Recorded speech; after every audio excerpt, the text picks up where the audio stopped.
the 6th of May, and it's been 25 years since the recommendation was handed down to put in place a National Sorry Day, and the community is planning to commemorate here in the Riverland. And Julie, you've been talking about this a little bit more. Yeah, I actually had the pleasure of catching up with Sam Mitchell. He's the peer practitioner at Mind Australia Berry, a local Aboriginal man from Gerard on his mum's side and Narungga and Ghana people on his dad's side. Mm-hmm. And Sam's been involved in bringing 9 local community groups together in honour of Sorry Day. And this is just one recommendation that came from a list of 54 that were proposed over 25 years ago now, in 1998. Yep, after the tabling of a report to Parliament, recommended a day of commemoration. And Sam was just saying that Sorry Day, is to acknowledge the strength of stolen generation survivors and reflect on the injustice they experienced. Now, I remember when this was put in place, it was a big thing at the time. Yeah, it's still a big thing. I mean, it's so close.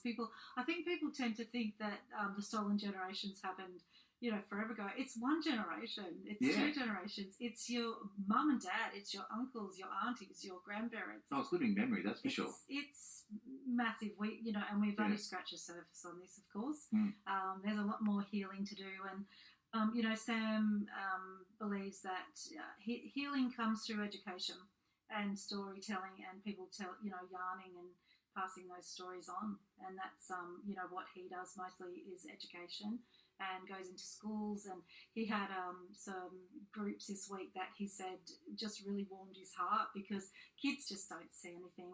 Kids just see a smile, how does someone make you feel? And that's all they see. There's nothing more than that. So he had a really great time, and I got to chat with him about it. First of all, thanks for allowing me to come in and have a bit of a yarn about National Sorry Day. So for me personally, it brings up a lot of kind of mixed emotions about happiness, sadness, but also a good day to celebrate and acknowledge the strength from the stolen generation survivors, and more importantly, how we move together as a region and a community and a state and a nation towards reconciliation and a greater understanding. And do you think all the topics have been covered by National Sorry Day? Yeah, I do. I do think it's kind of all been covered, from revealing and understanding the true history of this country, to acknowledgements of what has happened in the past and how we can move forward, but also honour the stolen generation survivors and educate community on the significance of the day. Mm-hmm. And obviously it's a lot deeper than just stolen generation, because there's more generations that were hidden as well.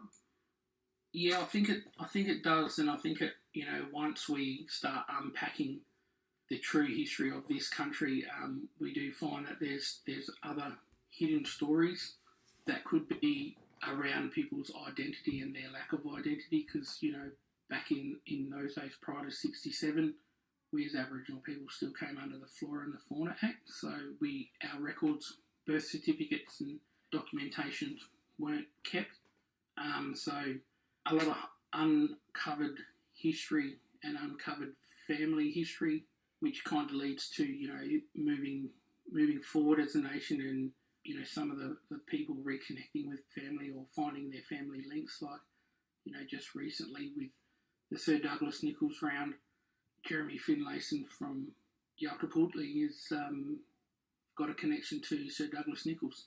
Pretty amazing to uncover his link to the round that Indigenous round is named after, and that leads back to being one of the first Aboriginal players to play in the AFL, VFL, and also the first Aboriginal state Governor-General. So a lot of that history gets covered through some things like these days.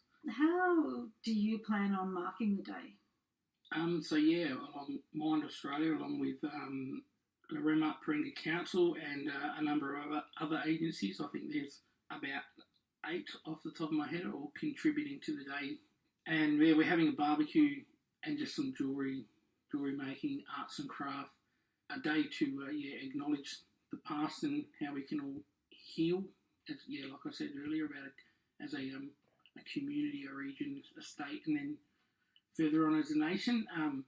And that's just done for me. It's just done through the education process. I've been in a few schools in the last week or so, running workshops and educational sessions with the students, and they've come up with some really great artwork, which will be displayed tomorrow.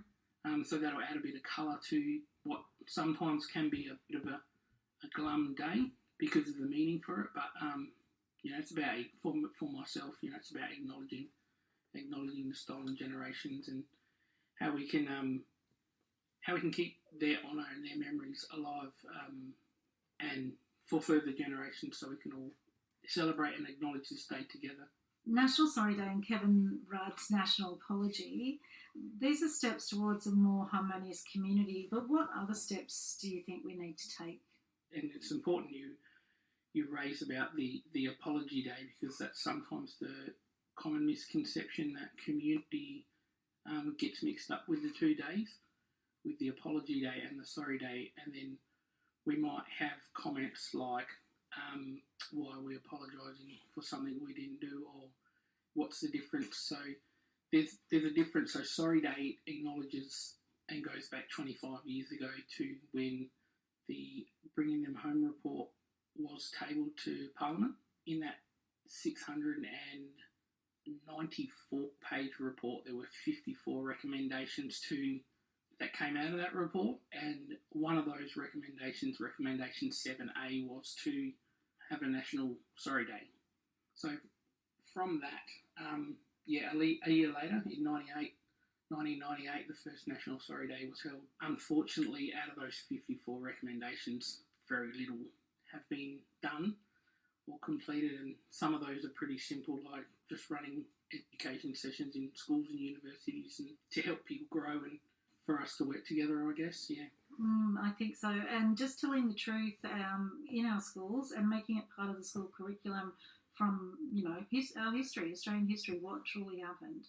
Yeah, and it has been amazing in the last week or so, going into the schools and, being open and honest about the day and getting them to write and draw and have a bit of a reflection. And, yeah, so, like, if you're at the event today, you'll see just how much, the truth-telling can help, but also how kids, they kind of just don't really worry about and aren't really involved in anything outside of being a kid, really, and they're just happy to play footy or cricket or tennis, netball with anybody from any background. And, yeah, and just hearing some of those conversations from kids as young as year 3 was just amazing and quite enlightening, I guess, to hear that conversation where they just want to be friends with someone because they're friends.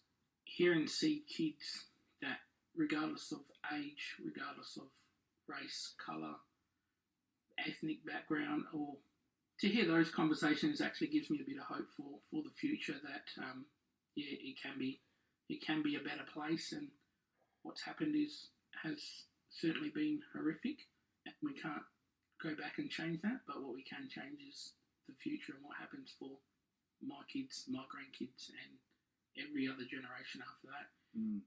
Sam Mitchell, who is a peer practitioner with Mind Australia in Berry, talking to Julie Kimberley about Sorry Day, and the commemorations happening today. If you want to go along, you're more than welcome to the Chaffey Community Centre from 11 until 2. They've got a barbecue going, they've got some craft damper making, and having a chat and just acknowledging what was set in place 25 years ago for National Sorry Day.